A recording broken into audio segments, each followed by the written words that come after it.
perkenalan atau langsung? Oh iya, perkenalan. Nama saya Nabila Faizatul Robidah. Saya putrinya Bapak Darmani. Jadi saya ini masih muda ya, Bapak Ibu semua. Saya masih anak-anak ya, 25 tahun ini. Jadi ini belajar sharing aja, bukan yang kayak saya di situ terus menggurui atau jadi narasumber, enggak. Cuma sharing tentang ilmu yang saya dapat dari saya kuliah. Jadi saya ini jurusan Pendidikan Anak Usia Dini di Universitas Muhammadiyah Ponorogo. Saya mau menyampaikan ini karena ini ada dari calon mertua saya suruh videoin, jadi ya saya videoin gitu. Ya, jadi yang pertama lima kategori bullying. Yang pertama adalah kontak fisik langsung, memukul, mendorong, mencakar. Jadi banyak sekali ya Bapak Ibu semua di sekolah itu tanpa diketahui di luar pengawasan jenengan itu anak-anak tuh saling seperti itu, mendorong, memukul. Kadang itu berbasis pada candaan. Maksudnya kayak aku guyon loh gitu. Kalau diingatkan seperti itu kan. Nah, itu yang susah sekali zaman sekarang itu semua didasari bercanda, padahal it's not funny. Itu nggak lucu sama sekali ya. Dan kebanyakan itu kalau yang fisik biasanya cowok atau cowok, kalau cewek biasanya saya rasa nggak seperti itu. Yang kedua adalah kontak verbal langsung, mengancam, merendahkan, memberi panggilan nama, name calling, mempermalukan, mengejek. Jadi kayak mempermalukan teman-temannya, kayak misalnya, anak emang orang gue namanya aku suka gue orang, nanya kayak gitu ya. Mentang-mentang dia ada yang lebih berkasta, ada yang enggak. Itu juga apa ya? Anak-anak selalu sudah seperti itu. Saya dulu juga pernah sekolah, jadi saya tahu sekali ya seperti apa. Terus kalau itu mempermalukan, mengejek, misalnya, duduknya kayak gitu itu sebenarnya adalah bullying. Cuma seperti itu tadi, verbal, seperti itu, verbal ya. Dan yang ketiga itu, menurut saya nggak kelihatan soalnya pakai kacamata, jadi saya handphone. Yang ketiga itu perilaku non-verbal, langsung melihat dengan sinis. Ini juga saya harap untuk introspeksi kita semua, bukan dengan anak. Kita kan lihat orang yang lebih cantik dari kita atau ada yang lebih ganteng dari kita, lebih kaya atau lebih segalanya misalnya kayak. Padahal kita nggak pernah tahu ya, padahal orang itu biasa aja gitu. Itu juga untuk kita semua, untuk introspeksi. Saya juga kadang gitu, wah saya lihat Prilly terus mungkin kayak insya Allah enggak gitu ya, mungkin ya seperti itu. Itu contoh. Jadi kadang di sekolah pun kayak gitu. Kadang mungkin kalau anak-anak itu nggak, yang melihat tuh nggak harus, kalau cewek ini sama cewek biasanya ya, nggak harus selalu ngeloloin, nggak, tapi suwinis kayak gitu. Dari tatapannya udah terlihat. Relate nggak ya cewek? Relate ya, seperti itu. Yang keempat, perilaku nonverbal tidak langsung, mendiamkan, mengucilkan, mengirim surat kaleng. Jadi nonverbal itu mendiamkan. Jadi kayak dibully secara didiamin gitu, kayak nggak di apa ya, nggak digantungin gitu, misalnya kayak nggak di temenin gitu, nggak, lu nggak tahu nih lu sopo ngalak gitu. Nah kayak gitu tuh susah ya sebenarnya. Memang ini MI ya, anak-anak tuh masih kecil, tapi itu bisa menjadi suatu apa ya, culture, itu bisa menjadi suatu karakter, itu bisa menjadi suatu hal yang tidak enak gitu ya. Jadi guru-guru itu harusnya saya juga ya, saya bukan guru soalnya, mohon maaf ya.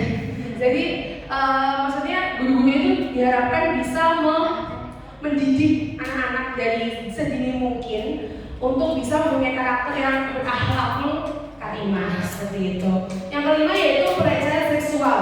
Nah ini yang sudah paling berat. Biasanya kalau ada nggak sih anak-anak yang cantik gitu di sekolah, paling cantik biasanya di gojol-gojol gitu ya, di apa, ceng-cengin aja nggak? Ada. Banyak pasti ya. Nah itu kadang hati-hati itu harus diawasi. Yang cantik-cantik biasanya diawasi.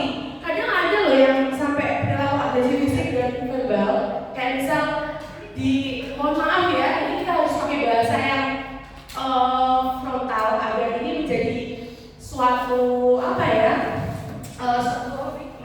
pelajaran. Jadi kayak bentuk set payudaranya atau mungkin itu ya otaknya. Nah itu pelecehan. Jadi itu mungkin cowok itu nggak tahu ya, maksudnya anak-anak yang kecil nggak tahu, tapi itu bagi perempuan apalagi yang masih kecil itu bisa menjadi traumatik yang sangat besar seperti itu. Jadi kita coba bayangin aja kalau anak kita seperti itu digitukan, itu pasti nggak akan seneng ya ibu semua ya, bapak semua ya.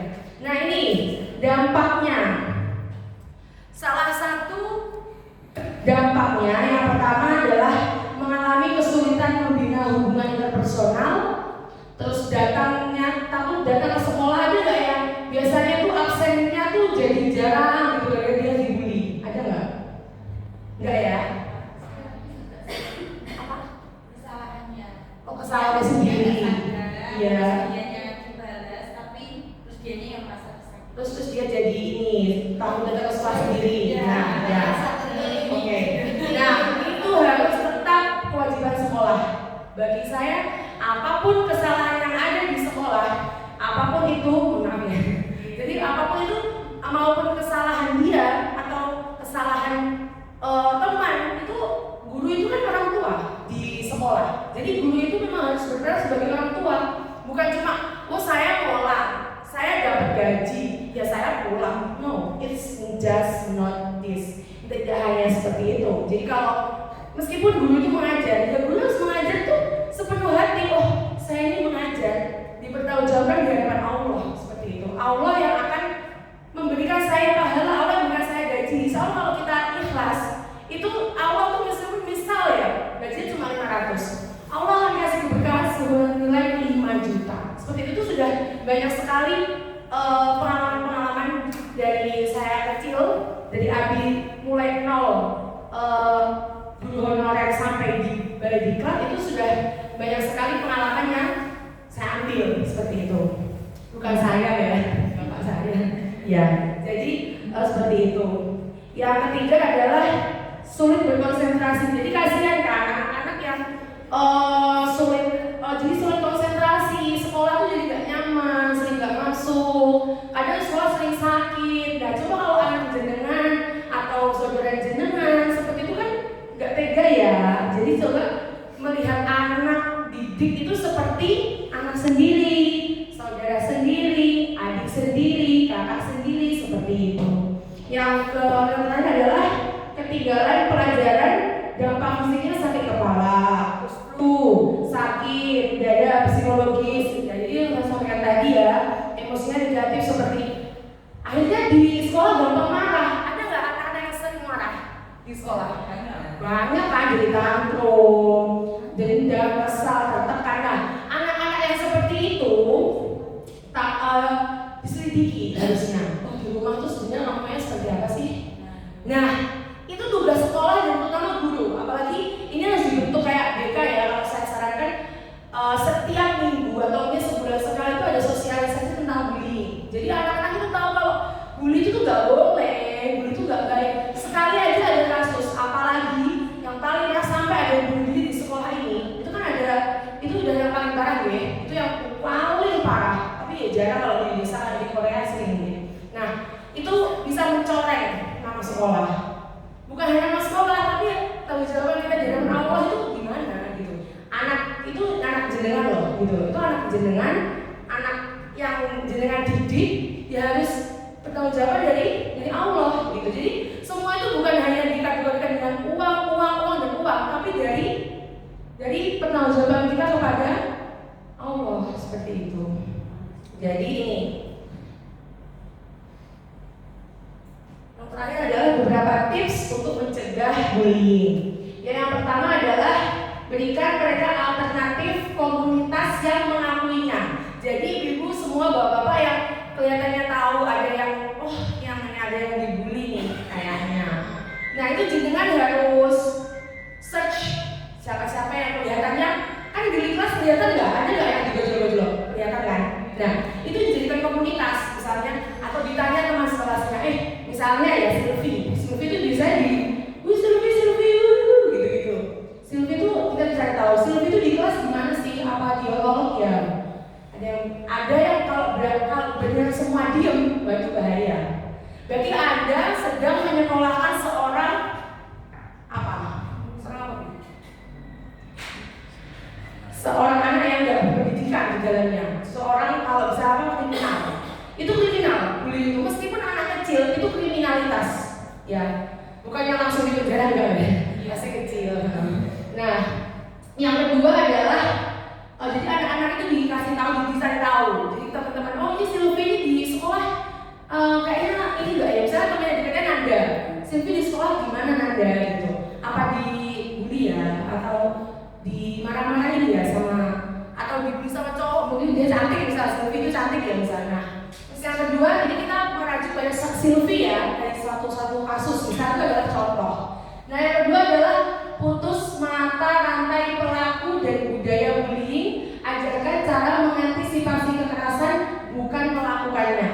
Jadi kayak kita harus memutus rantai. Bullying itu adalah hal yang sangat sadis, kejam dan tidak manusiawi. Sebagai seorang pendidik yang pastinya bertajuk pada Allah, kita harus memutus hal-hal yang menzalimi orang lain. Apalagi kita tahu ada hal yang zalim di depan kita harus yang memutus rantai itu, gitu loh. Dan yang ketiga adalah tingkatkan kepedulian lingkungan sosial untuk mencegah praktek bullying.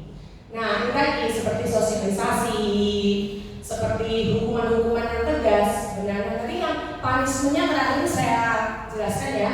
Dan yang terakhir adalah dukung gerakan di media sosial. Jadi anak-anak ini jangan terlalu sering dibiarkan melihat media sosial, karena kadang kan anak-anak kayak apa ya, terlalu fokus pada media sosial akhirnya kurang menyaring video dia lihat, kurang tersaring, hal-hal yang dia mau kurang tersaring seperti itu. Jadi memang sebagai guru kita harus banyak apalagi guru acting ya. Saya ini biasanya anak usia ini, jadi banyak sekali membuat media pembelajaran alat media. Jadi biar sekolahnya juga tambah maju. Sekolah kayak Muhammadiyah Madiun itu loh, UAM pembelajarannya gitu. Sama ini loh, meskipun nggak negeri tapi keren banget. Jadi anak tuh nggak cuma diwarnai di depan terus dia nggak cuma itu, karena anak tuh kadang akhirnya dia capek aku sekolah males. Saya juga gitu dulu, karena di sekolah saya SD dulu banyak sekali pembelajaran, ada yang membuat peta dari itu apa namanya, kertas dikasih air buat peta seperti itu, terus membuat banyak lah, terus ada jelajah di SD di hutan, ada pramuka. Jadi pramuka tuh gak hanya siap gerak terus ada pembinanya, enggak, harus ada kayak outbound, jadi banyak hal. Nah untuk punishment yang terakhir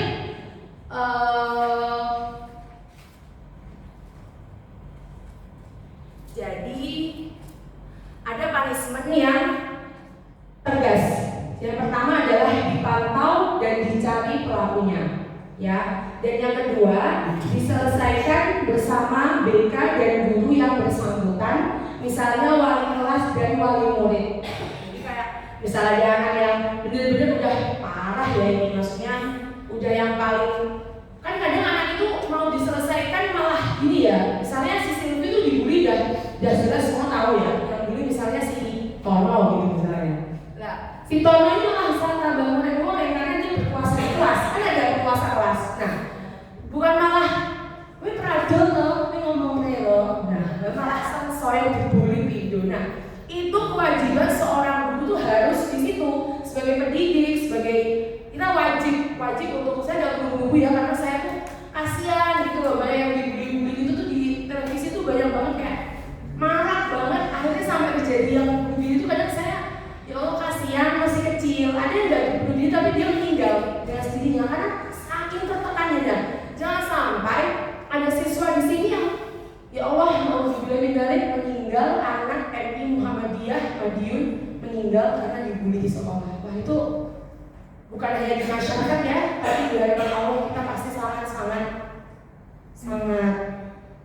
nggak enak gitu. Terus yang ketiga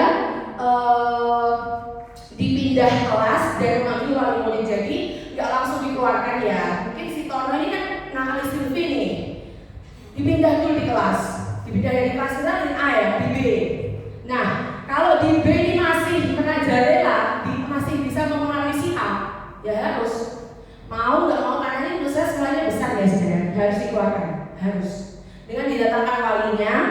Dan di datangan saja itu termasuk respon. Jadi ada dua cara penanganan bullying itu, preventif dan represif.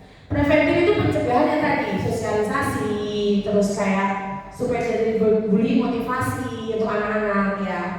Tapi kalau sudah ada anak yang dibully yang sampai parah, itu bisa melalui, meskipun mungkin kalau cowok yang parah tadi ya sampai kekerasan gitu ya, itu kayaknya nggak bisa dipidana karena masih anak kecil, tapi memang harus dikembalikan kepada wali muridnya. Kalau ya ini mohon maaf ya, perjanjian seperti ini, kenyataannya seperti ini, dan buktinya seperti ini, ya sekolah tidak bisa.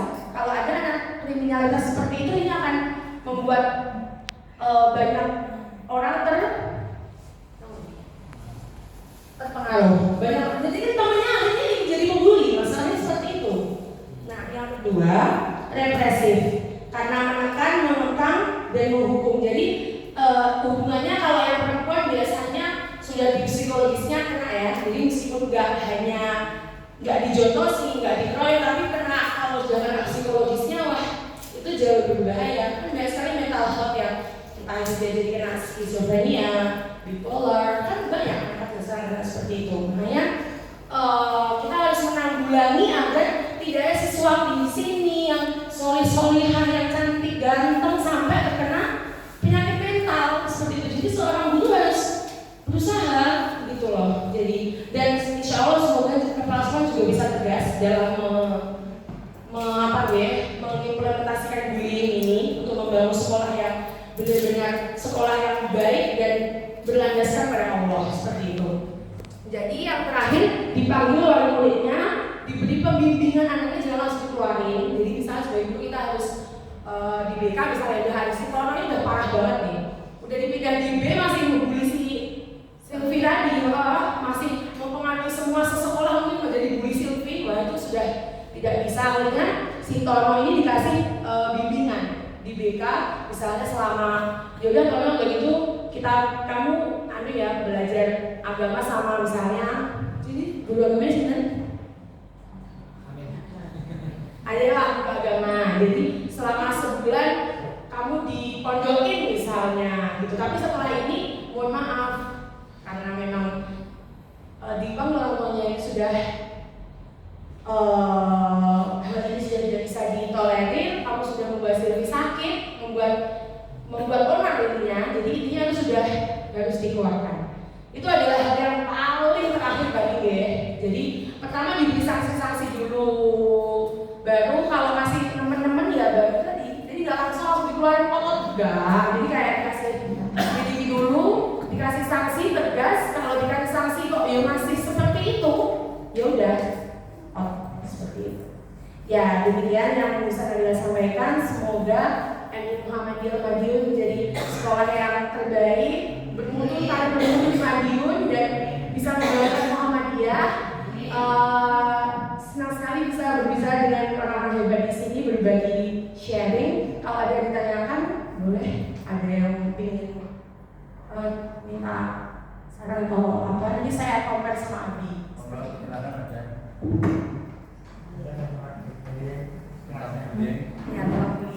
Mungkin bisa menambahkan saja di sharing kita. Iya, mau.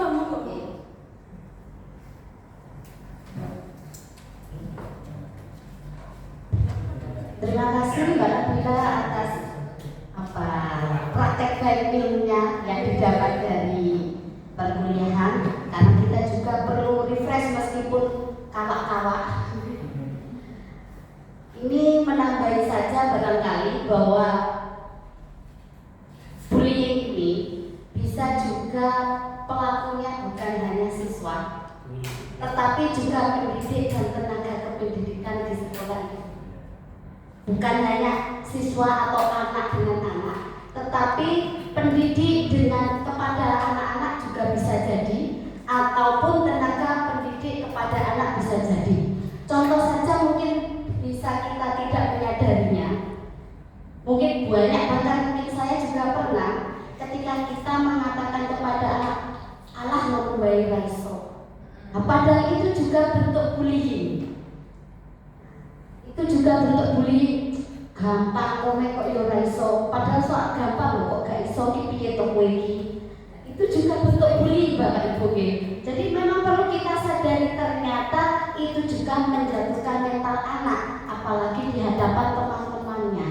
Maka mari kita bersama memperbaiki, memfilter perkataan kita di depan kelas. Sedapat mungkin bagaimana tidak menjatuhkan mental siswa di hadapan teman-temannya, karena anak-anak bisa down. Kemudian tambah lagi, bukan hanya terjadi di sekolah, tetapi lewat dunia maya. Mengata-ngatai temannya lewat HP itu pernah terjadi. Ya banyak. Nah itu tadi. Jadi perundungan di dunia maya juga banyak terjadi. Apalagi menyindir baik di TikTok maupun di IG. Siswa antar siswa itu akhirnya kita suruh menghapus semua, akhirnya daripada beruntun yang berakibat jelek kepada teman-temannya. Ternyata itu juga pernah terjadi anak-anak. Dan Aten juga Nabila, terima kasih. Saya tambahin Ibu, jadi di sekolah ini sudah off HP atau enggak? Enggak sih. Oh betul. Off sosmed. Off HP waktu sekolah nih. Ya. Ya yang pertama kan bahwa bullying sebenarnya guru saya tambahi dari pengalaman saya sekolah. Memang guru tuh parah, kadang lebih parah dari siswa. Kadang kalau sudah menyangkut bullying yang tidak sengaja, maksudnya kadang kayak ini sama guru maju nih, saya ini anaknya padi nih maju, nah itu nggak boleh. Jadi seminimal mungkin sebagai guru kita juga harus punya akhlak. Yang paling utama itu pertama itu diri kita. Kita harus membangun diri kita untuk mempunyai akhlak yang baik gitu, yang belajar sebelum mengajar orang lain, sebelum mengajar anak orang lain, kita juga harus itu tadi, kita harus belajar juga gitu. Jadi kita harus memposisikan itu tadi seperti anak kita. Jadi kadang nggak boleh ibu-ibu kayak benar sekali kata Bu Sinten, Bu Lili luar biasa. Tangan tuh Bu Lili. Luar biasa. Karena tadi kalau saya tambahin lupa Bu Lili tadi teringat luar biasa. Jadi memang seperti itu, guru itu juga merasa paling pinter. Kadang anak juga kalau juta aku nih, gitu kadang nggak tahu ya. Padahal ada yang terlalu pinter. Jadi itu gini, anak-anak stop dulu ya. Nanti kayaknya Bu Lili perlu berpikir deh. Kayaknya Bu Lili ini ada yang perlu dibuka lagi di buku besok ini ya. Teman saya tuh ada yang kan dia belum hafidoh ya. Nah di pondok lah suruh dia kan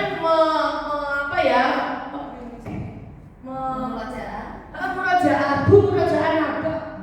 Duh, dari temanku aku hafalan naba tuh. Bu kok kenapa enggak Mbak kok kenapa kok baca Quran? Ya kan ibu kan membenarkan menurut bacaan kamu padahal enggak hafal. Jadi sebagai guru tuh harus punya kata-kata cerdas. Enggak sih semena-mena buka hafal gitu ya. Bicara gitu, itu namanya enggak punya wibawa seperti itu.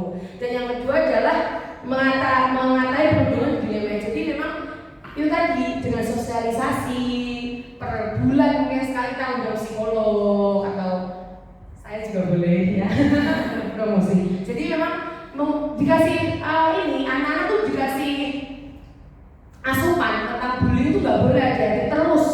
Kalau bisa menurut saya ya 2 minggu sekali sih, karena anak-anak tuh kalau nggak masih kecil masalahnya itu. Kalau menurut saya psikolog, psikiater tuh paling penting. Bisa undang psikolog, psikiater itu luar biasa. Jadi di Ponorogo ada, saya punya relasi teman saya, Dr. Andi namanya. Jadi memang beliau itu dekat sama saya, jadi pengisi di mana-mana. Jadi kayak ngisi tentang bullying di sekolah-sekolah yang gede-gede itu, ya kecil-kecil juga, maksudnya di lingkungan masyarakat juga. Jadi untuk seperti jadi meskipun ke anak-anak juga seperti itu. Oh iya, saya mau menambahi semangat belajar untuk anak usia dini lupa ya Allah. Jadi ini tambahan untuk guru-guru, kalau ada anak yang mungkin kadang kurang cerdas dalam satu bidang, itu jangan dijudge. Kayak kita harus menyadari anak itu entah anak kita, entah anak didik kita ya. Mbak, anak usia siji kok pinter matik ya Mbak. Sing kok ora iso belas, anakku gak pinter Mbak. Oh enggak. Pasti yang kedua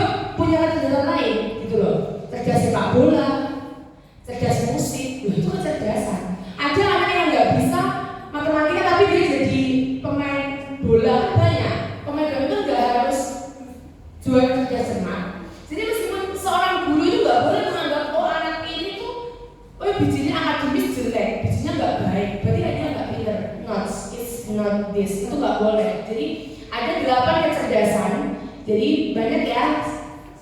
Saya nggak mau membahas itu, nanti malah jadi diklat sendiri ya. Jadi 8 kecerdasan itu dibuat agar anak itu punya potensi masing-masing yang harus dihargai oleh guru dan difasilitasi gitu. Kalau mungkin anaknya suka bola, oh kita bangun suatu sepak bola biar anaknya itu memfasilitasi anak, entah di sekolah, entah di rumah, anaknya dikasih bola.